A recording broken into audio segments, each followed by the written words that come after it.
భారతదేశం. ఇది కేవలం ఒక పేరు కాదు. ఒక నాగరికత, ఒక సంస్కృతి, ఒక గర్వకారణం, ఒక మహాగాథ.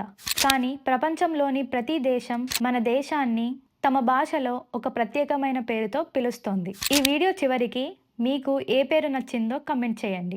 భారతం. ఇది పురాణాల్లో, వేదాల్లో భారతదేశం ప్రాచీనంగా ఈ పేరుతోనే ప్రస్తావించబడింది. ఇండియా.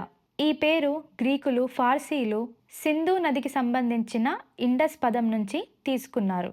హిందుస్థాన్. ఈ పేరు మొఘల్, పర్షియన్ కాలంలో భారతదేశానికి విస్తృతంగా ఉపయోగించబడింది. జంబూద్వీప్. మన పురాణాల్లో భారతదేశాన్ని జంబూద్వీపం అనే పేరుతో పిలువబడింది. ఇది భారత భూమిని వర్తించే ప్రాచీన పేరు. ఆర్యవర్త. ఈ పేరు వేదకాలం నుండి వచ్చినది. అర్థం ఆర్యుల భూమి. ఇంకా చాలా దేశాలు మన భారతదేశాన్ని తమ భాషలో ఒక ప్రత్యేకమైన పేరుతో పిలుస్తారు.